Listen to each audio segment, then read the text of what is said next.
2, 1, go. We are here at Sugar Euphoria. This is a beautiful space. Krispy Kreme right across the street, you know. Yeah, but this is better. This is better. Yeah, I haven't had the sweets yet. No, we have to get some sweets. We have to get some sweets. The oatmeal cream pie, you let it sit for a few hours on your kitchen counter, and you dive into that with some cold milk. Yes. That's good. I know you because, you know, we go to church, we eat all this stuff together, but who are you? Yeah. All right. So I was born and raised in the Bronx. Mom and dad, Puerto Rican family. I lived in New York up until I was 14, 15. Then my parents moved us to Allentown, PA. Shout out Allentown, PA. Went to high school there. And then when I was 18, I met my husband. Okay. We were dating for 3 years. We got married without nobody telling us. Really? So y'all just upped any low. Y'all was like low. We had to actually find someone to marry us, and the only person available was the mayor of Catasauqua, but she was retiring and she had a dry cleaners. So when I called her, she's like, I'm not really in office right now, but if you come to my dry cleaners, I can marry you guys. Wow. So we got married at dry cleaners? Yeah. That's like old, like hoarderish looking dry cleaner. Yeah, I don't even think they're still like open right now. So you said this how long ago? This was in 2011. Really? 2011, yeah. Wow. So we got married young. We didn't know it. I was 21.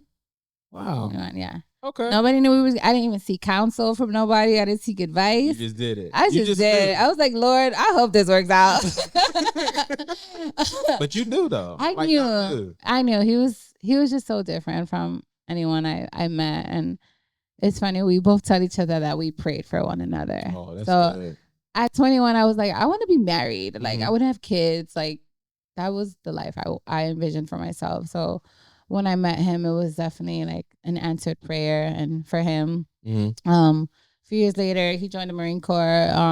I moved with him to Jacksonville, North Carolina. He was stationed there for about 4 years. After that, you know, living in the South was a culture shock for me, right? Yeah. So we were like, we need to go back up north. So we went to Philly. Our daughter was born there.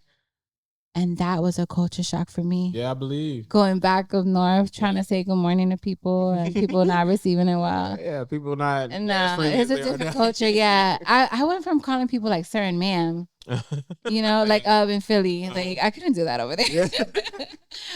So we moved back to Raleigh, and we've been here ever since. I love it here. Yeah, it's a great place to like raise your family. It's just such a different feel here. Different feel. Yeah. So you got married young. What are some of the challenges that you faced by being married young, and how have y'all grown? Oh, juicy. You ain't gotta get too deep, you know. I would say one of the most challenging things is like we were still young, trying to figure out like ourselves, and like trying to navigate different emotions, especially like being in the military. Like it was not easy. Like he was gone a lot for months at a time. We didn't have communication. He was deployed to some parts of the world that I'm like, Lord, like please, like keep him safe, bring him home. How did that make you feel? Oh my God, it was rough. It was tough. Like I remember always having my phone with me, waiting for his call, and if he wouldn't call, I would just assume the worst. And like, there's nobody you can call, like to see if they're okay. There was this incident where he had eaten some food from some locals. I don't know why he did that, and he was like in a food coma for a few days, like hiding out in a cave with one of his friends, and helped him like basically stay alive. Wow. And I hadn't heard from him in weeks. I'm like, oh, something was wrong. And that he waited until he got home to tell me that. Yeah, man, she was in the clear. Yeah. But that was tough. But just going through a lot of like emotions, like, did I give up my life to follow this guy that I barely knew? And I had to find ways to, you know, figure out who I wanted to be in my marriage too. And that was like a struggle. But I mean, 14 years later, like, praise God, like, I love him to death. Yeah. Like, there's no one I would want on this journey, like other than him. Yeah. He's been like my support. Every little crazy idea that I have, like he's always on board with. But it took a lot. Like people see us and they think like we have it all together, but it was not always like that. Yeah. I mean, 14 years. How long were y'all together before you got married? 2 years. I mean, 2 years, like be 18, 19, 20, like who are you when you're 18? Yeah, but I knew. Yeah, I knew that he was definitely the one for me. And then I'm sorry, what was the other question? Challenges. I forgot too, but I forgot too. Yeah. Cut. No. But the biggest thing I wanted to ask with that was just because you did hit on like some of the challenges of, you know, him being deployed and everything like that, and being a wife at home and, you know, worried about him and all this stuff. Because there's a lot of women that, you know, this will probably reach a lot of women in that situation right now. Their husband is not retired from the military like yours is now, but, you know, they're just waiting and hoping and praying that, you know, all the things are fine with them. But, you know, walk me through that season of just like what that was like for you. Did that help build your faith, or were there things spiritually that you had to like, you know, do, like pray more or read your Bible, trust God more? Like, just walk me through that. Yeah, definitely. In that season, I was more anchored to the Lord. I actually started attending a church in Jacksonville, DCI. Pastor Ron, shout out Pastor Ron. I love that church. I grew up in a very like Pentecostal, wearing long skirts all the time, no earrings. No makeup. People called me skirts at high school. Skirts. So when I attended this church in Jacksonville, it was totally different than what I, you know, grew up with. So they had the screens, they had like singers, they had the lights. And I was like, oh my God, is this church? But I felt the Lord in such a way that I never in my life experienced. Like, I was able to come to church in my pants, and I didn't feel judged. Yeah. And no shade to like the Pentecostal churches, because, you know, and that growing up Pentecostal, it also taught me like discernment. Yeah. I remember like my pastor, like from the altar, like calling my name out, like, go spit out your gum from the altar. I've had worse. So. Yeah, go spit out your gum. I don't know my story. You know, but you I bet. And then like, you know, just like we weren't allowed to walk into the church if the Spirit was moving or if anybody's praying. So I still carry that with me. Like when I'm in church and like I know the Spirit is moving, like I tell my daughter, like, be quiet, like don't talk, like let's stand up, let's have reverence for the Lord. So I carry that with me still. But when I started attending DCI and I felt just I could be my complete self, I experienced the Lord in such a way that never in my life I experienced. And this was a time too when my husband was deployed, and I just found like Christian friends that were able to encourage me. I met Nadine when I was in Jacksonville. So every Friday night we were actually what is it? I know the Spanish name, Vigilia. When you would like pray in the midnight hour, like well, we call it travailing, but probably, yeah. I don't know how to say it. Deep spiritual. Yeah, some deep spiritual. Yeah. But we would get together. And all this stuff. One of those words. We would get pizza from Walmart, brick oven pizza, DiGiorno's, and throw it in the oven. We would eat, and then we would like pray, like for hours, like past midnight. I was 20 years old doing this, and I'm like, damn, Lord, like you took me like my spiritual journey just evolved like completely. I got baptized with Nadine while I was in Jacksonville. I just felt the Lord in such a way that I just knew that wherever my husband was, the Lord was going to bring him back home to me.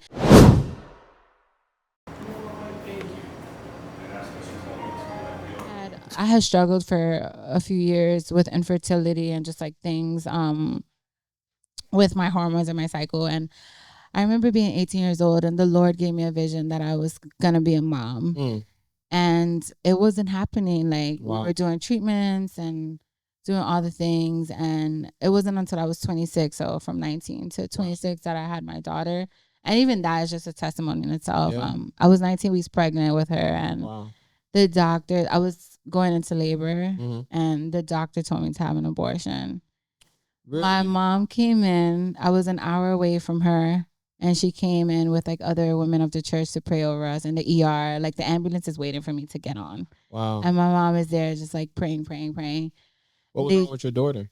I started dilating. So at 19 weeks pregnant, I was 3 centimeters dilated. Like I was about to have a miscarriage. And so your body was? My body was going into labor. Yeah. So my only option was to have an abortion. And then my mom came praying. Then the doctor comes in like, we can transfer you to another hospital where they're better equipped to like try to save your pregnancy.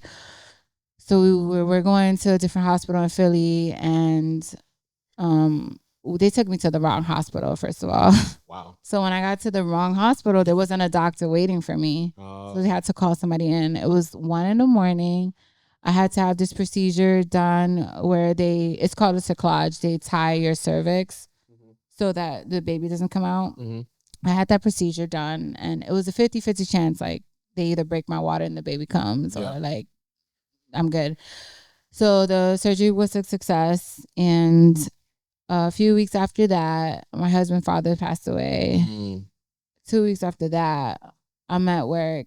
I start bleeding. Oh, wow. And I'm like, you're scared. Yeah. I'm scared. I walk to the ER. I'm in the city. Like, I'm not going to call an ambulance because by the time I get to the hospital, but my daughter, she was trying to come, and my uterus was closed. So there was no way for her to like be able to come out. So I had to have an emergency C-section. That day, my husband was an hour away selling his father's house. So I was basically by myself. Yeah. And my daughter was born. She was 1 pound. Really? I gave birth when I was 26 weeks. Wow. And she was in a NICU for 3 months. That was an experience of a lifetime. Yeah. But the Lord like saved her. Yeah. When my only option was to have an abortion, at the time. She's so beautiful. She's 6 years old. I know and it's funny you say that because I would never know that. No, watching her and looking at her like, yeah, you would never know. And all, like, the Lord has just been so gracious to me. And so years ago when I had this revelation that I would be a mom, because that's all I ever wanted to be. I wanted to be a mom. Like some people grow up like I want to be a doctor. Yeah. I always knew I wanted to be a mom. So I wanted to have like 5 kids. Yeah. And you got 3 more to go. Well, when she was born and like the experience, I'm like, oh my God, I could never do this again. Like I had severe PTSD from that. And like, I really want to have another kid. Like she can't just be an only child. Yeah. So a few months later, I got pregnant with my son. He's 2 months old now. Yeah. And I'm done now. You done? I'm done. You don't? I got to. No. These sleepless nights. My husband always jokes like, and you wanted 5. Right.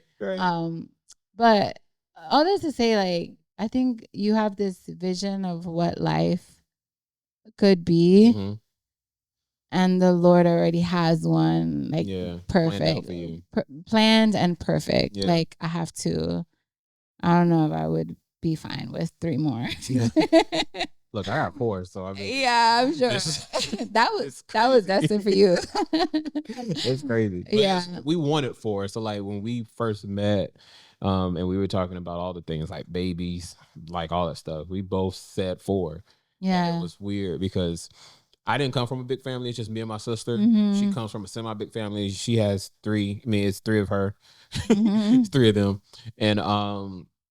but her parents, they come from big families, like talking about like 10, 13, people. 7, they could do that back then. Not now. This economy, bro. No. I don't even know how in the world people do it now in this economy.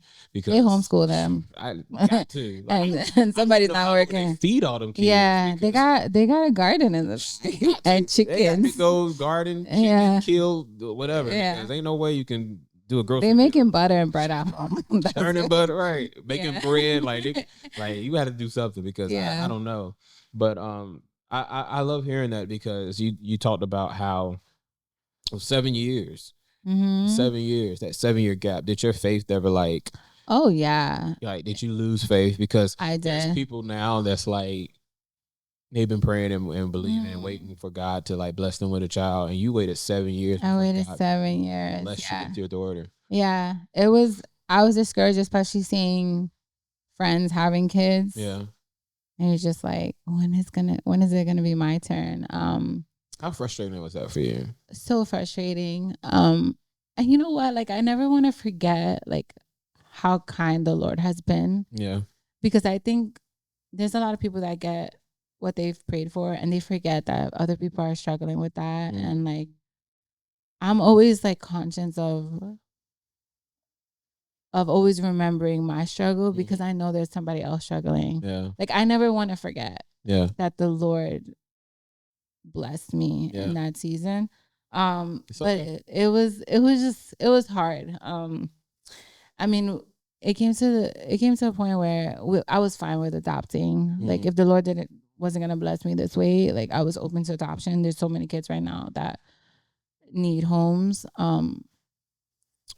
But when it happened, I was actually on my last treatment. Wow. And so when you're like going through fertility treatment, it's a lot. You have to go to a doctor every week just to see that you're ovulating, check your progesterone, estrogen levels. It was a lot.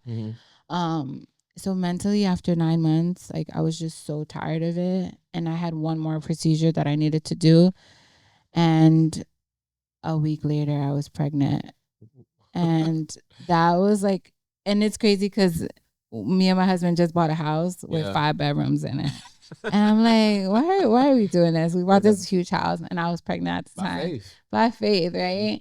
And it was frustrating. I had gotten like throughout those 7 years, I had to do another procedure because I was growing like cancer cells. So like, thank you, God, for liberating me from that. Yeah. But it was an experience. Yeah. And there are just so many of us struggling with that. And I would just encourage you to just keep praying, but also focus on the good that you have like right now. Yeah. There's just so many other things to be thankful for.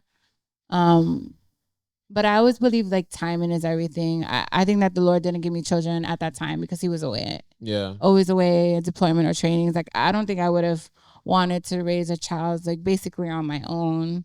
So like, I'm thankful for the waiting period. It's so beautiful to hear that because it's like 7 years. So, you know how many people probably giving up? Like, they're in their 7th year right now and they're giving up. It's like, you know what? I just throw it in the towel. It's just not gonna happen. And it's just like, and number 7 is already special because, you know, it's the Lord's number. Yeah, it's a number of completion. It's a number of a lot of things, but I feel like, you know, that will encourage and inspire so many people, especially, you know, women and men, because men. Yeah, because men are also dealing with it too. How did your husband? I mean, I know he's right there. Yeah, he was super supportive in this season, and there are some things that you feel as a woman. Like, I used to feel like, damn, like, I'm not woman enough to even like do the one thing that we were like placed on this earth to do, like to produce, right? Yeah. And I didn't feel like woman enough, and I would cry to him about it, and he'd just be so supportive and encouraging. And again, when we were talking about like adoption, he was just all for it. But I know that there are a lot of men that are also going through fertility and also may feel like less of a man, like they can't do this for their wives. So I don't think that's talked about enough. Like, I think there's a lot of men like secretly like struggling with that, and it's sad that there isn't like a community like for them. Because I think like 1 out of 3 women are struggling with fertility right now, and it's talked about, like it's something that people like other women can relate to, but the men it's just nobody really thinks about the men. Nobody like, thinks about the men. Yeah.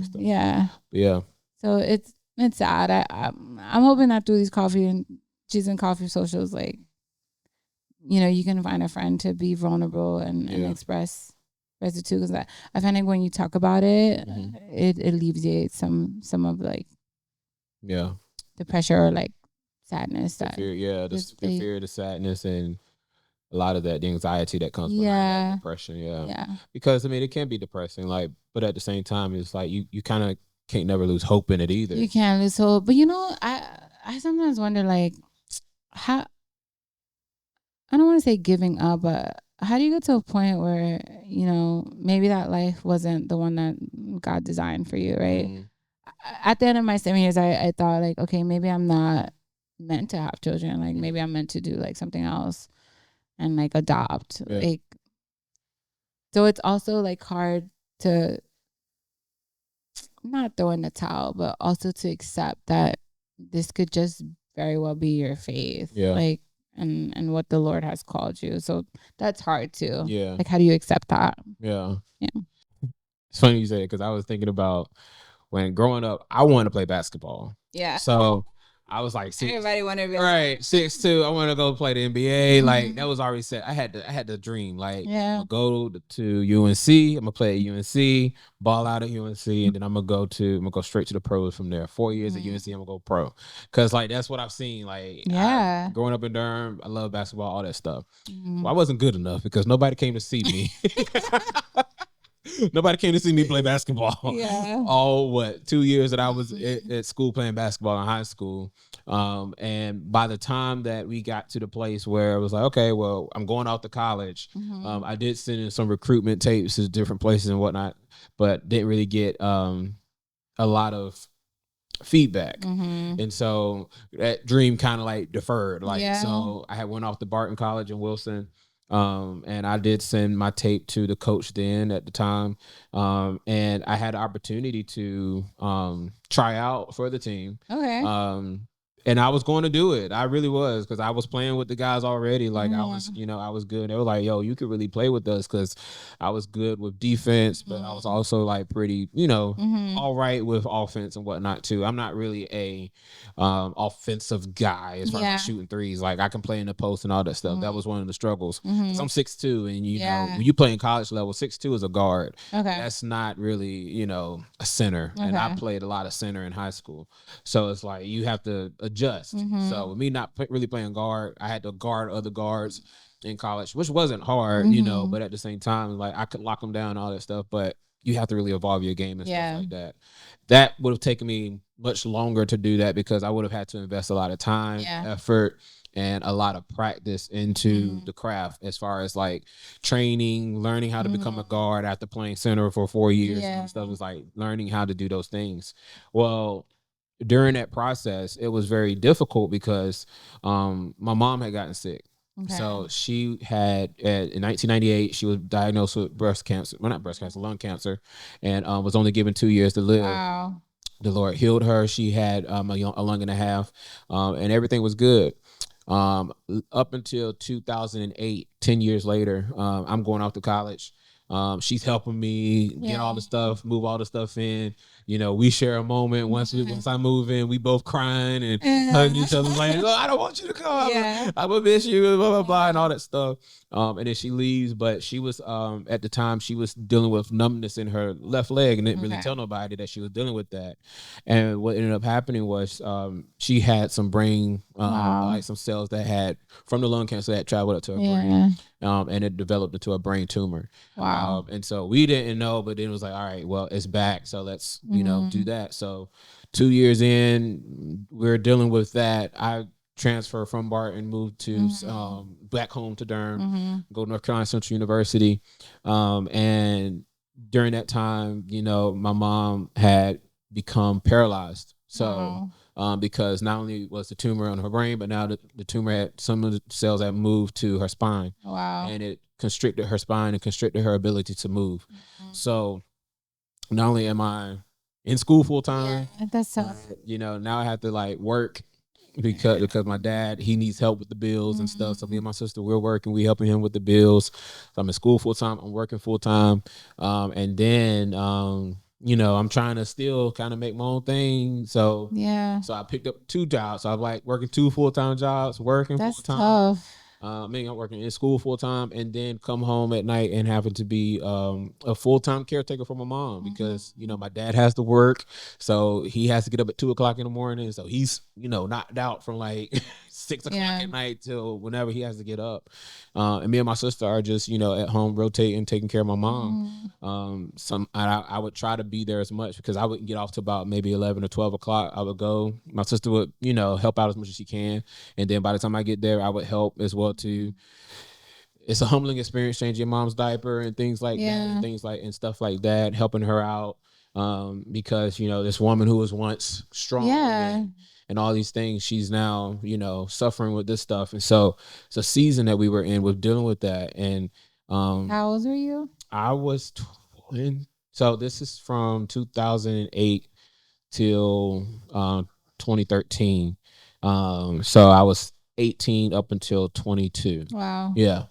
And so that really kind of thrust me into like adult and a lot of different things. So I didn't have like your traditional college experience. Like my freshman year was probably like the only college experience that I had where I could just wild out and just have fun and all that stuff.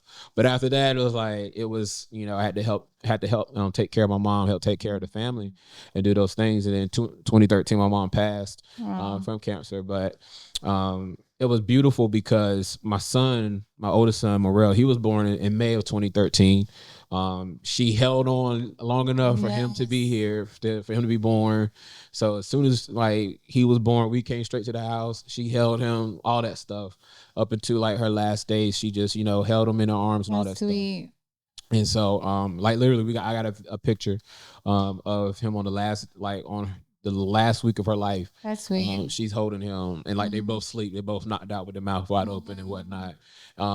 And because it was like whenever she would get upset or whatnot, he would be like kind of the only thing that would calm her down. Yeah. She would like she would be calm and whatnot.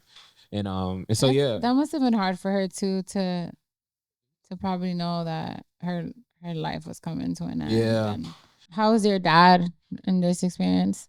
It was a lot. It was a lot for him. We talked about it on our episode with Faith and Fatherhood, somewhat a little bit, but we didn't really dive deep into what that season was like for him because I could tell you're losing your wife, like, and it's your person. Yeah. And it was like April, March of like 2013. She went to the hospital like February. It was in the springtime in February. 2013, she went to the hospital and we thought that was it. Like we thought that she was gone. And so I'm freaking out. I'm like, I'm going to quit school, and all this stuff. Like my family, they talking me into like staying in the school because that's what my mom would want and everything like that. But it was like, I was, going through it and just trying to figure out what's the best thing to do. Literally like, I get the call. I'm on my way to work and it was like, we think this is it. You need to get to the hospital. So we come to the hospital. Everybody's in the room. And everybody's just like, really going down. Spirits are low because we see her on her bed and she is not looking like she's going to turn out. And the doctors was like, yeah, we think that she's not going to, make it through the night and whatnot. And so we were just like, oh my gosh, okay, this is it. So one of her friends come in the room and this moment is so powerful because she came into the room.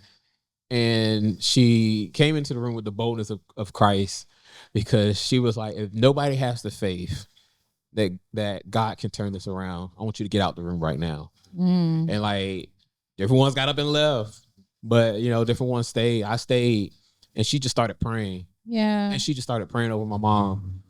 And the way that she prayed, it jolted something in me in faith to be like, okay, I believe that she can be all right. They gave her a blood transfusion and her body wasn't responding to the blood transfusion at first. After a while, we going through that period of just kind of waiting to see what's going to happen. And that night I go home, I just praying, like just trusting God that it's going to be all right because her levels were starting to get a little bit better, but it was still we didn't know. The next day, I walk into the hospital room. She's sitting up. Yeah. She's sitting up in the bed. She's smiling. She's like, I'm here. I'm back. So much faith. She's just excited. And so it was one of those things where I could see how God was moving in that situation. And so it like jolted my faith. I was like, okay, she's here. She's back. She's back. She's yeah. back. Mm-hmm. We get my mama back. And so because I remember telling the doctors during that time, I was like, because he told us like, yeah, she's not gonna make it through the night, and if she do, it's only gonna be like a few months. I was like, man, no, get out my face, all that, blah blah blah. And it wasn't until like we get her back home, she's starting to like really be herself, and she's seeing like, okay, my feet are moving, everything is kind of coming back. But what they have a medical term for that, I forgot what they call it. Because as soon as she got back home, it was like she was getting better, but then it like rapidly declined after a few months. And so like when Morel was born in May, she was like happy. It was like she was in it. She had moments. She had a boost. So she was like, she was there for it. And then it was like June, it was like something shifted, because me and Mom, we would joke all the time. And so we would joke and like, call each other ugly or something like that, and things like that. And so I had said that, just joking, normal and whatnot. Not because I always called her beautiful and all that stuff. And she took it like serious. And I was like, no, Mom, like, no, like, but she took it serious and she was crying. And I was like, no, what do you mean? Like, and so, and I went upstairs and it just, kind of giving her time.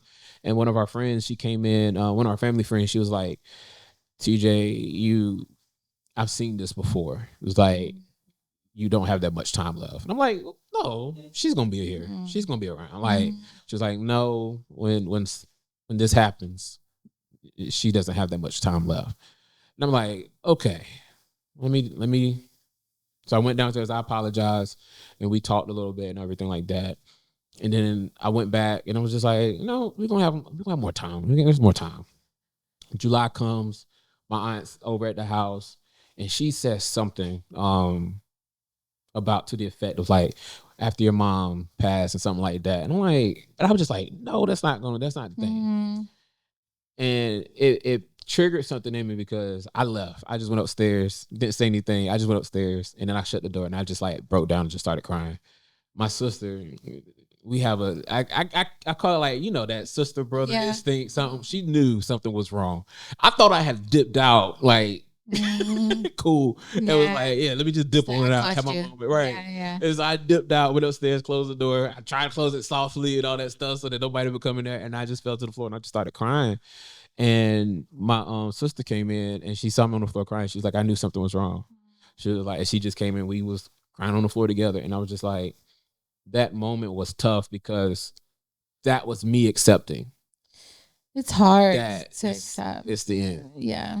And then seeing her decline even more in like January 27th or July 27th, I get up Saturday morning. I get up, go to work. Right before I leave out, I give her a hug and kiss, because she's just sitting on the bed. Give her a hug and kiss, and I go to work. And a few hours later, I get a call like, she's gone. Something's, her breathing is acting funny. So get back home. I'm headed home, driving fast as I can. I was working in Chapel Hill. We lived in Durham, on the other side of Durham, by Southern Durham High School. So I'm trying to get over there as fast as I can. Coming down Austin Avenue. No, it's not Austin. It's Holloway Street, Highway 70. Coming down Holloway Street. Get right before home plate, and it's a car lot that's right there. And a friend calls me, and he says, TJ, I'm sorry. It's like, I'm sorry that your mom is gone, and all blah blah blah. And he's like, man, I just want to pray for you, and like, I heard all that, and I'm not even there yet. And so he's just telling me, it was like, all right, whatever. And so I hang up, and I get there, and then everybody's outside, and it's just, you can just tell. And then by the time I walk in, like, it was like, yeah, she's gone. It's hard, right? Because as a Christian, you feel like the Lord is you're just gonna experience joy all the time, and like your Christian walk, and like, the Lord could have saved your mom, and she could still be with us right now. But it also brings me back to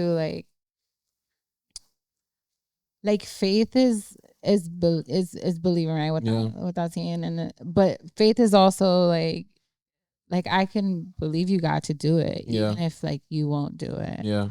And it's just hard to accept that sometimes. And I could imagine like when you saw her home, right, and all her glory, that it was like we're back in it. We in it. But then like to see her like go down so fast, and then so like to this day I don't work on July 27th because like I don't care what day what day it falls on.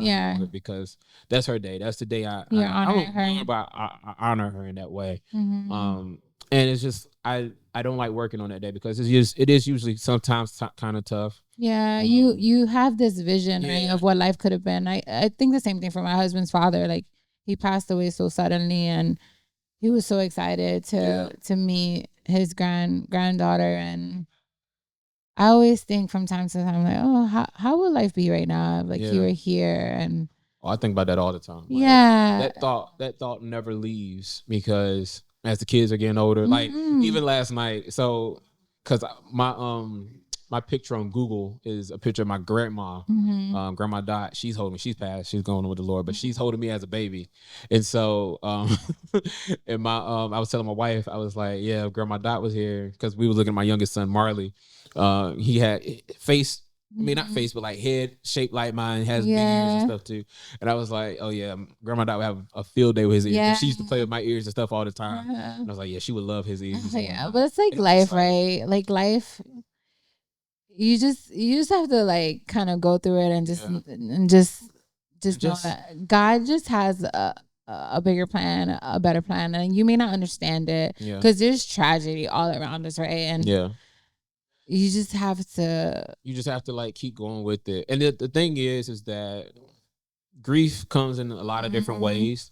And I'm saying all that, and I'm gonna segue back to your question, because there are moments when like Mother's Day is hard for me sometimes. Certain like her birthdays or certain things like that are hard, like because even though I have an amazing mother-in-law, like my mother-in-law, she's amazing, like she's called my son, all this stuff, but it's still hard, because like I want my mom. You want your mom, and like I don't want my mom here. Like I know that she can't replace my mom, and it's not. But at the same time, I appreciate all the things that she do and all those stuff. But at the same time, I still want my mom. Like I still want my mom here. Like, and I think all the time it was like, how Saturdays mornings, like she'd be over. Like I tell her all the time, like my dad, because my dad, he talks about it all the time too. He was like, oh yeah, we would be at the house and blah blah blah. Like we would probably come and get all the kids and have all the grandkids and be doing stuff. But it's like the reality is, it's not here no more. So how do we navigate through that? How do we understand these things? Like life shifts in that way. Because like I said, my dream was to play basketball, make all the money, be able to, afford to take care of my mom and my dad. Probably would not have had the time that you spent with her, right? Exactly. I wouldn't have the time, but also I knew that I was called for ministry for a long time. And that was a part of me running from it. Yeah. My mom had prophesied, said I was going to be, preaching and all this other stuff too. And I saw like, at the time I didn't understand because I'm like, I want to play basketball. I just want to do all those things and whatnot. And I beat myself up a lot about it at times because I'm like, man, if I would just have stuck with either playing football or something, that would have made me millions. I could have paid for our treatments and all that stuff. We wouldn't have to worry about how we're going to pay for this drug or that drug. Because at the time it was like $10,000 or whatnot. And we were like, man, you got $10,000. So let's take the generic one and whatnot. It was like, so all of that stuff plays into factors and stuff. But at the same time, it's like, we can't dabble in those things because this is the path that God has us on. And this is the path that he allows for us to be on. I wouldn't be the person I am today if I hadn't gone through all of that. Like to have the strength, to have the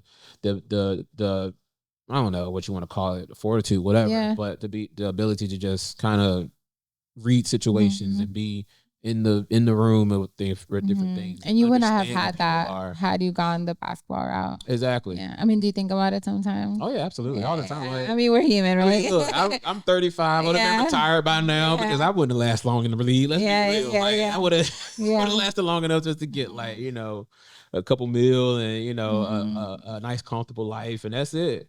Yeah. But you're making an impact out here. Yeah. That's all. But that's all about like, you make an impact in what God as you went. Like our paths, we may not be able to go down the path that we wanted to go down, but we're still in purpose with God. Yes. We're aligned to His will, what He wants us to do. And that's important. Like, I think sometimes when I have these crazy ideas, I always want it to be centered around God. Like, Lord, like, align my desires with your will for me, because I don't want it to be difficult. Like, I find that when you have a plan, right, and it's challenging, it's difficult, it was just never meant to be sometimes. So, like, in the season right now, when I'm thinking about Jesus and Coffee Social, or even like with my coffee roastery business, like, everything was just flowing. It was like easy, and it was nice, and I just felt the Lord's hand at every, like, business venture that I was trying to make. Every person that came into our life, with products or like events that we had, I just felt the Lord's hand in it, and I just knew, like, okay, this is my path. And other things that I've tried to do, like, I've just felt so much resistance, and I was like learning, like, okay, maybe this is not for me.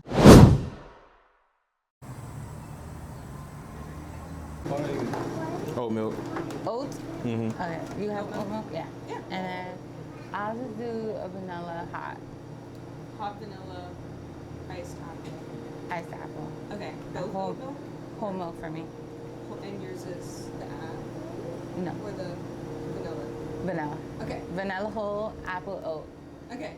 Walk me through, like, the process with the beans. Do you, like, wholesale them from a place? Yeah. Harvest them yourself, or? I wish we could harvest them ourselves. I wish we had some land somewhere to grow our own coffee. It takes about 10 years to grow a coffee tree. Yeah. So never knew that. Yeah. Okay, Jesus and Coffee. Come on. Jesus and Coffee.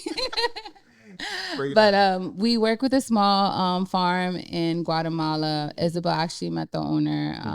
Her kids work with her in the farm. So right now we source our beans through there, and we roast them ourselves. Nice. Yeah. Nice. Okay. So how's that roasting process go? Like, roasting process. So I'll be honest. Isabel is the coffee connoisseur. She knows more about coffee than I do. Me, I'm just like, give me a cute cup of coffee. Let me sit somewhere with some friends. Business. Yeah, I handle the business, the social media, all that stuff.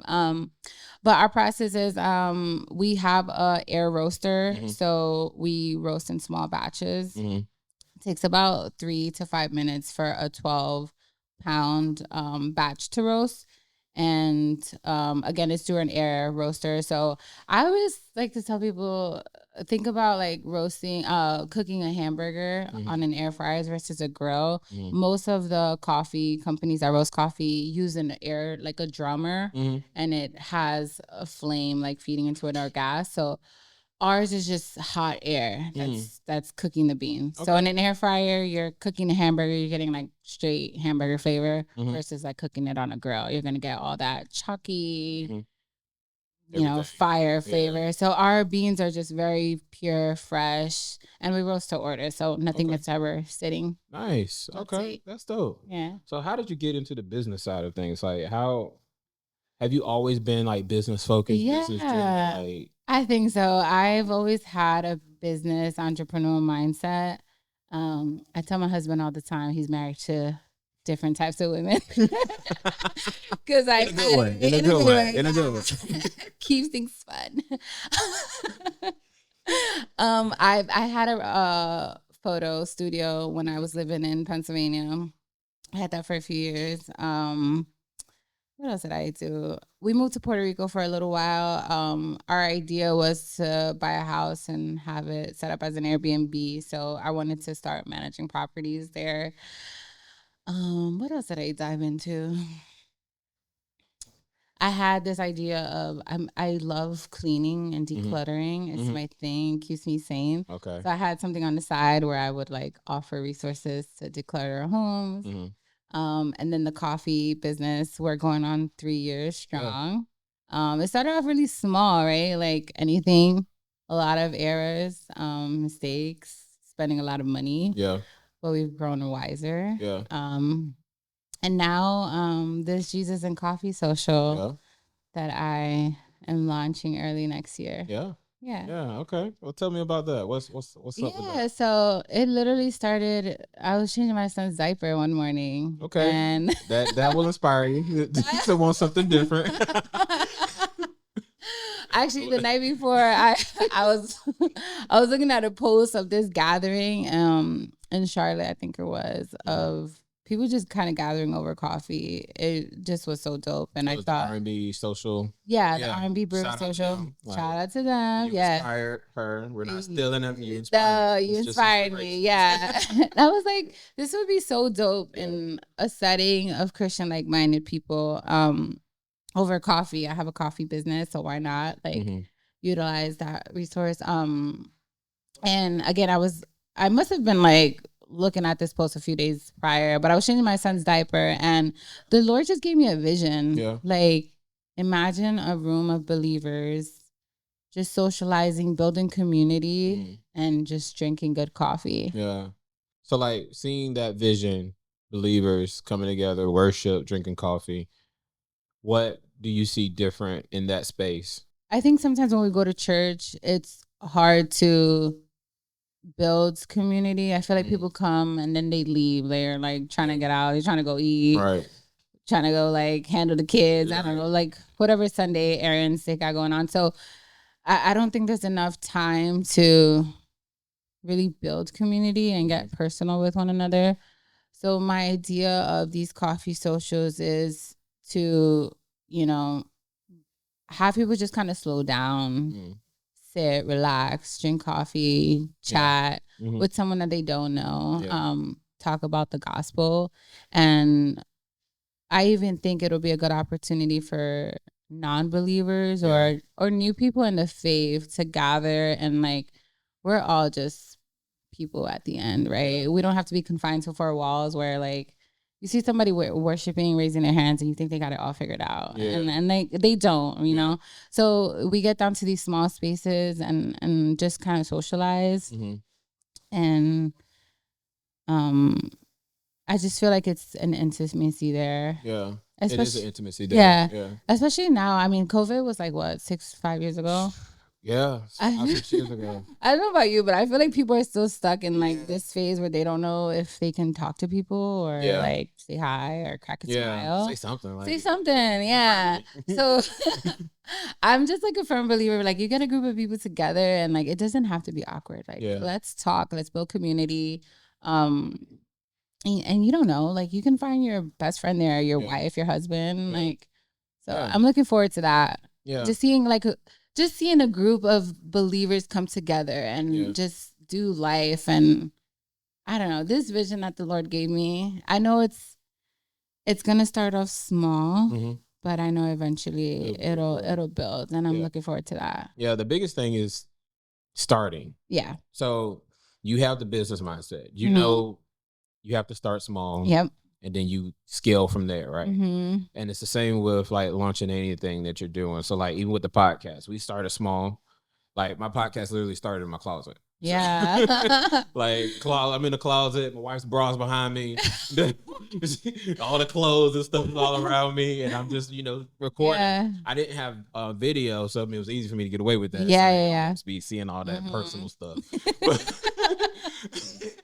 But it started in the closet, and then it just kind of blossomed and grew to what it is today. Like we are mobile now. We're able to take it, go places and do different things, but also able to expand on a lot of the different things that we do with the podcast. This has always been a vision of mine. I wanted to like go to different places and just record, because of the fact that I record in my office, so a lot of the scenes and stuff that y'all see on social media with the black backdrop, that's my office. But I want to get out more into the community so that people can see like, oh, we're here, and we're doing this and we're doing that. Like my last guest that we had, shout out to Lewis Baker. He's from the area. He's from Garner. He lives in Greensboro. And as we were talking on the episode about, being in the area, different ones jumping in the comments like, oh, y'all from here, blah, that's blah, blah. Cool. So it's like building that community to here, let people know like, hey, we are here. Yeah. Like we are local. Like I've been I won't say I've been in the shadows, but it's like just been like, I didn't want people to know where I was at. Yeah. If you made it this far into the conversation, I just want to say thank you for watching and thank you for tuning in. My name is TJ. And listen, if you haven't done this yet, I want to encourage you to do exactly what I'm about to tell you to do. You know it's coming. You know it was coming. Hit that subscribe button. Follow us on all social media platforms, whether it's TikTok, Instagram, YouTube, wherever you found us. You can follow us at We Are OneFaith on all social media platforms. When you subscribe to this channel, this YouTube channel, you'll get access to all of our content. Also, you can listen to us on your favorite podcast streaming platforms.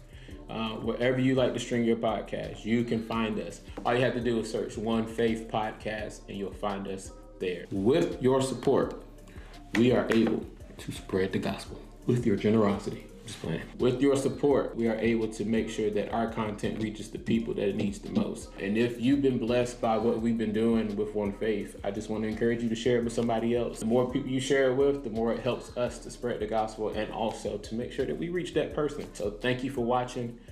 Let's jump back into the conversation. I want to go back into Jesus and Coffee socials because this is why we're here. Yes, this is why we're here. This is why we're here. And so what you say you're changing your son's diaper? I was changing my son's blowout or was it pee? No, he was. The first few weeks, the first few days, it's not really like them blowouts. We're experiencing the blowouts now. There'd be some crazy blowouts. I'd be like, babe, we gotta throw him in the shower. Yeah. All his back and everything. Yeah.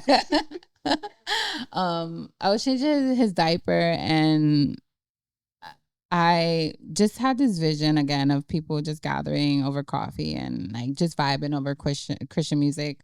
And I don't know, like I just have this entrepreneur mindset that's always running. I just think about like everything all at once. I'm like, oh, I gotta start like writing down things, like taking pictures, looking on social media for inspo. And I tell you, I really dug the internet to see if there was something like this, especially in the area. Yeah. There's nothing like this really right now going on. There are a lot of people gathering to worship, right? Yeah. In homes and small spaces.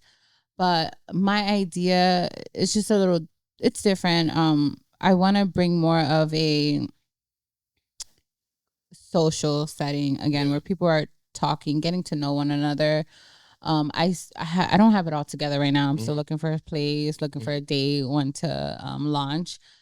But I was thinking of something in the morning time where it's just like a daytime social setting.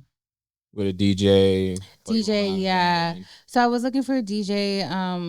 It's been a little challenging because I also want this person to engage and read the room. Yeah. Read when the Holy Spirit is moving, and engage with like the crowd. So that's been a little hard to find. So I'm thinking that now it'll just be like an acoustic sound, just with people in the community that I know that are musicians and sing. When having a vision and starting something like this, you face something like this similar when you've, started the coffee business, when you started all the different things. How did you navigate through those things when you were starting your businesses with people saying, oh, I don't think you should do this. I don't think you should do that.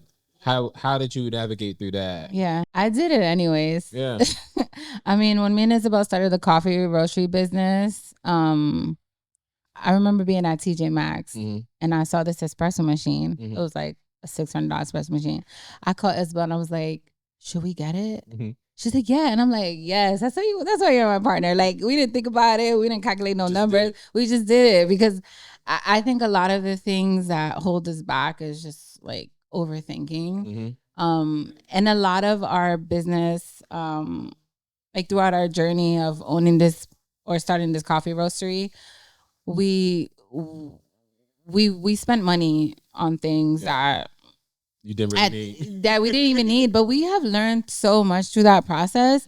Again, we're going on 3 years and we have made wiser decisions because of our mistakes. So jumping into this coffee and social thing, I know like how to navigate now that I've owned a business for 3 years. It was more so of finding a space. Like I wanted a space where I can fit a large gathering. And when I went to see this space, beautiful space. Mm-hmm. He was just like, are you gonna get 300 people in here? And I'm like, I think so. Yeah. I think so. Yeah.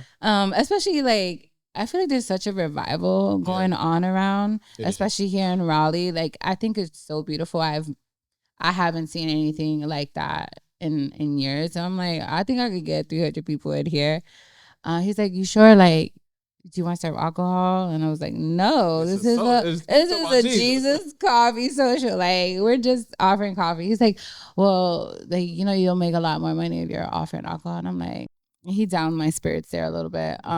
So then I talked it over with a friend of mine, and she's like, if you don't have content, you want to give people an experience too. Like, if they're scrolling to Instagram, like what are people gonna like expect? So now I scaled it back a bit.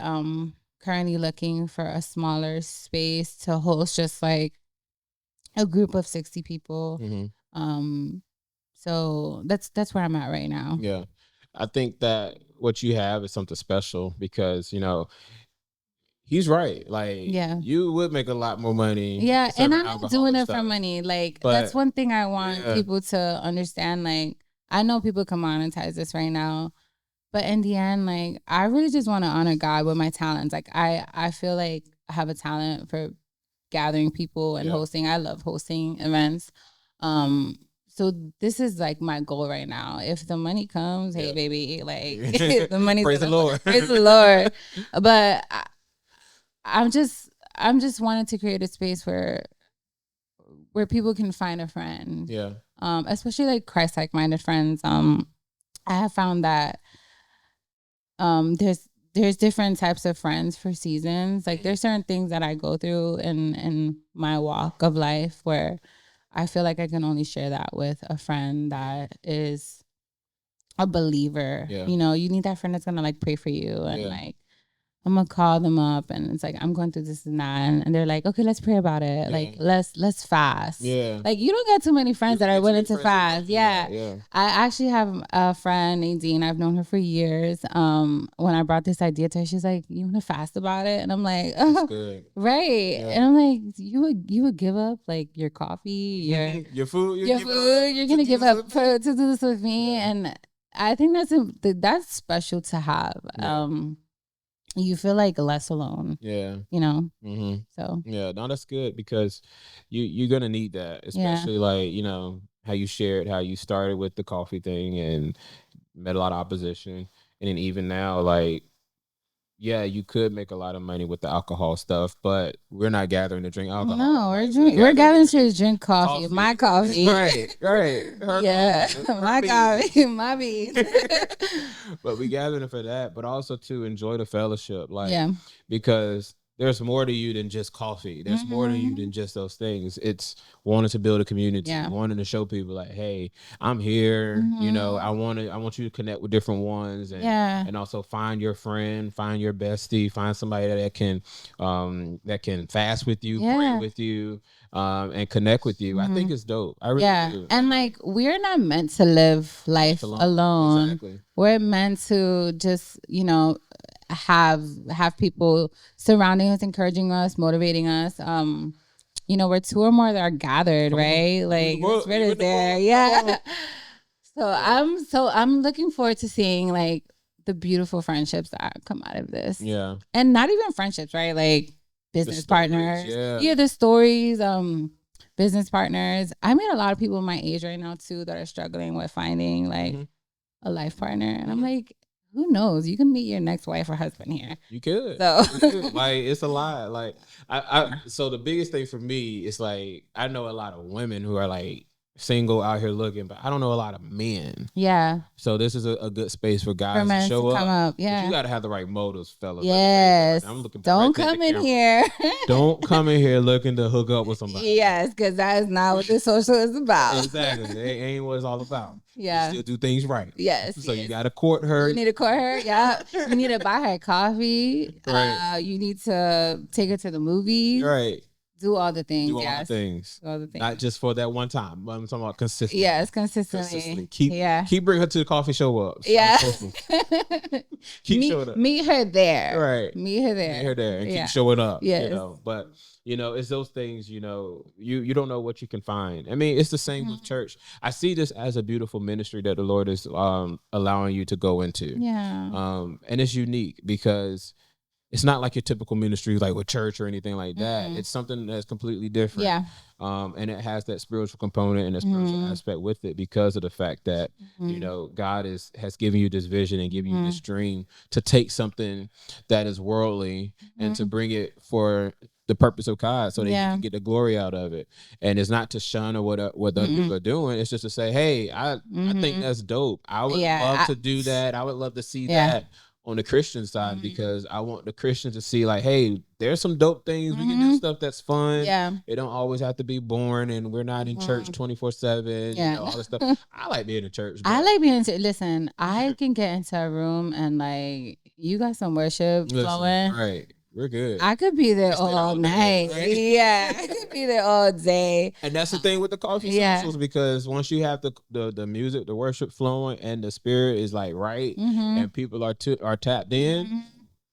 Yeah. It could last 1 hour, 2 hours, 3 hours, you know, however long because it reminds me a little bit of like with Acts 2 with the Holy Spirit coming and everything. Everybody was gathered together on one accord. Yeah. It reminds me of that because of the fact that it's like everybody's just gathering. They're coming in community and they just want to, you know, be together with each other. Together, yeah. That's it. Jacked up on caffeine. You know, amped up on caffeine. Yeah.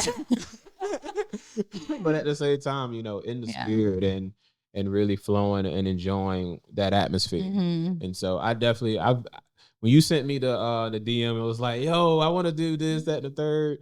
It's like, but I don't know how to do this. You one of the first people you were definitely one of the first people that the Lord brought to my mind. Cause I'll be honest, I'm not one to be out here doing podcasts or doing videos. I even joke with Isabel because she'd be like, oh, we need to build more content. I'm like, I don't like talking. But you came to my mind because I was like, I need somebody that is going to be able to tell my story and be able to help me promote this. And yeah, like you were constantly on my mind for days. I'm like, I don't know if he's going to want to do this. I don't know. But you were just so enthusiastic about it. And absolutely. I appreciate that. Yeah, absolutely. Because when you shared the vision and shared everything with me, I was like, yeah, this is powerful. Yeah. Because not only do I know that something like this is taking place in other areas, like in Atlanta. Shout out to my boy, Mark the Fitness Preacher, who's running Bible and Brew in the Douglasville area. His is similar to yours, but a little bit different. You know, he's partnered with a coffee shop, small coffee shop in Douglasville, and they allow him to come. He shows up, he preaches.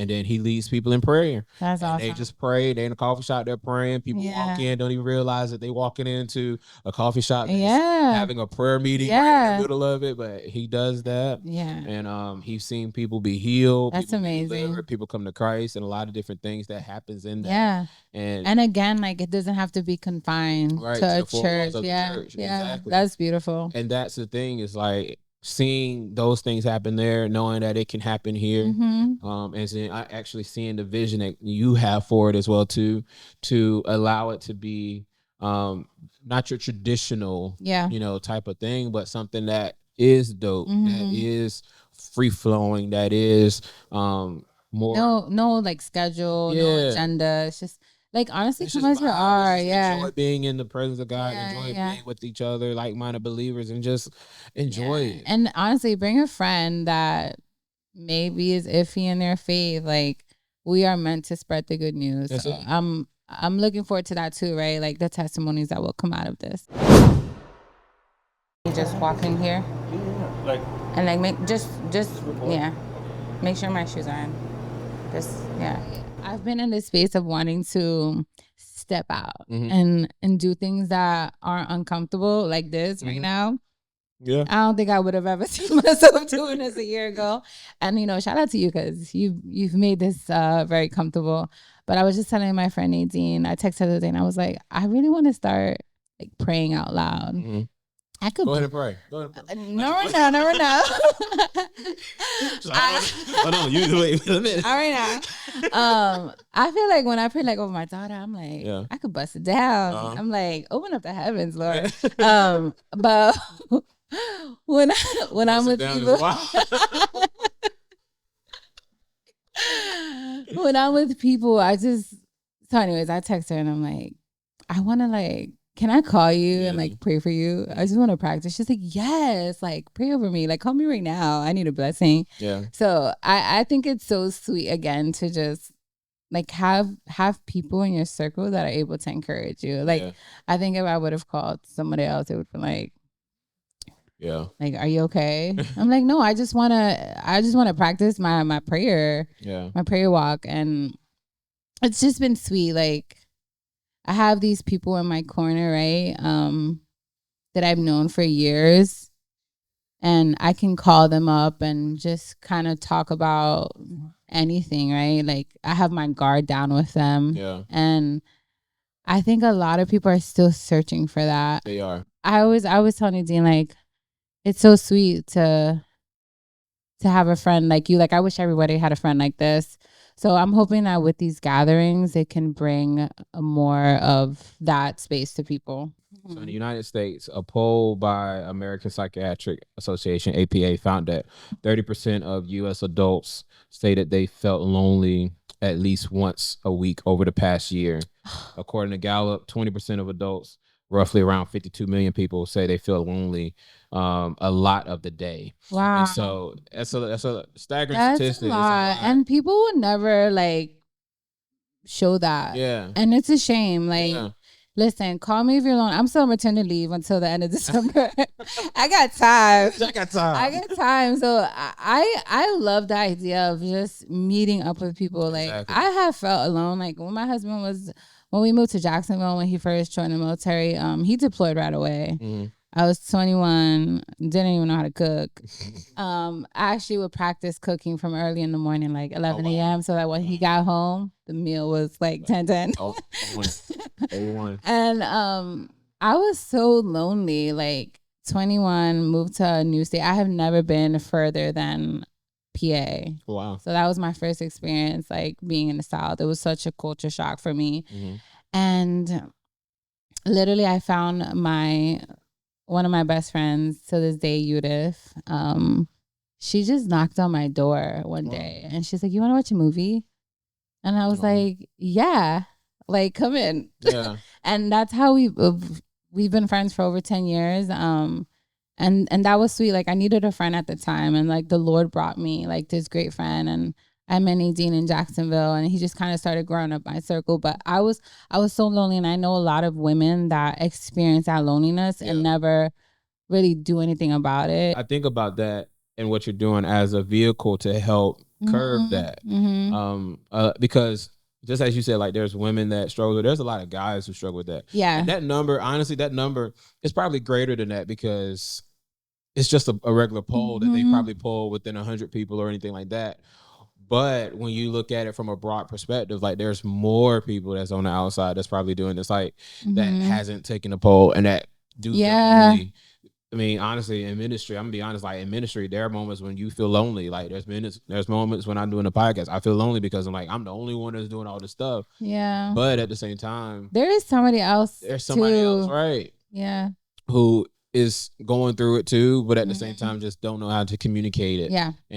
Or put the right words to it and to say, hey, because it could feel a little awkward, right? Yeah. It could feel a little awkward approaching somebody, but just last night, me and my husband were at Transfer Food Hall. We were meeting up with some friends, and as we were leaving, I met a couple, and they had a stroller, and they saw us with our stroller, and they're like, new baby? And I'm like, yeah, new baby, 2 months old. And they're like, oh yeah, us too, 2 months old. And we were just like chopping it up for like a good 15 minutes, and in my mind, I was like, oh, I feel like asking her for our number. Yeah. Like, is that awkward? Like, is that weird? Like, how is this other person going to perceive this? And like, her husband was like, oh, do you guys have Facebook? Like, let's exchange information. And I'm like, you know what? There are people out there. Like, they want to connect. Yeah. They want to build community. They want to build friendship. It's just like getting away from like that awkwardness of how awkward it could be. And that, I mean, I was I thought it would be awkward, and I'm glad that he offered to exchange information. Yeah. But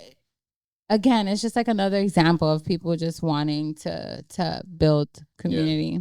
And when you find people that you connect with, like off the bat, you know, you just know certain ones that you can vibe with, certain ones that you can like, okay, we can go and get coffee. We can come over to the house because not everybody can come over to the house. Not everybody comes to the house. It's different ones that you know, like, okay, let's. I try to explain it to my daughter because she'd be like, "Mommy, can I have a play date?" I'm like, "Sorry, baby girl. Like, I don't know their parents.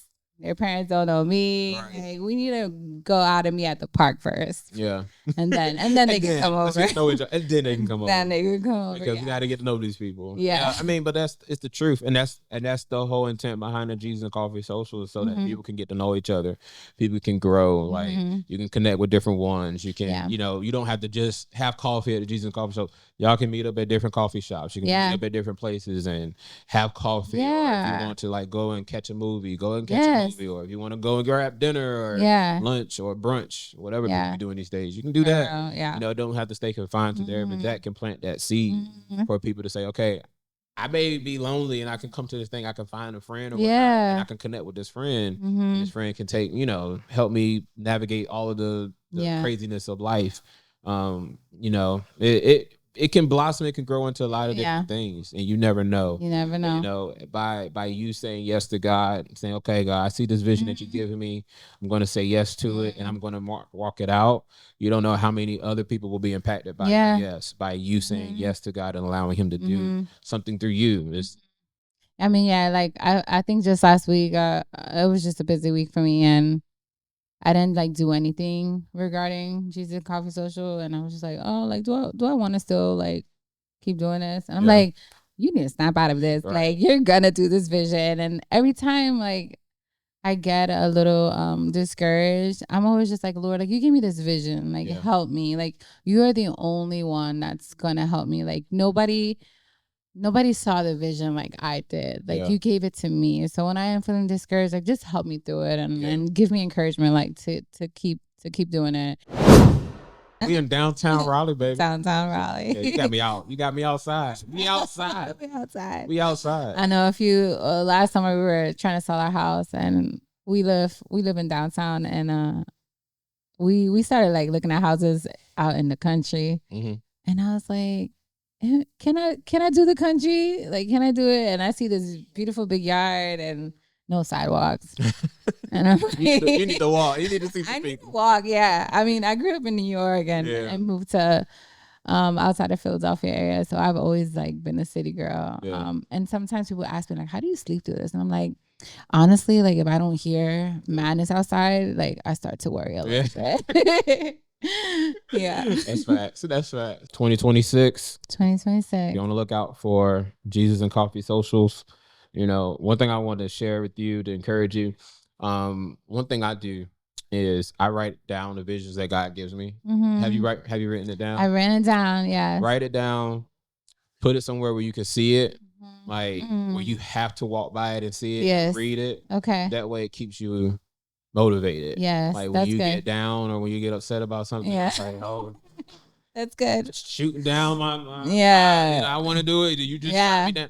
You can go back and read it, and you just remember your why. Yeah. So I did one of my first series I did with the podcast was "What's Your Why?" Yeah. And it was just asking people, "What's your why behind?"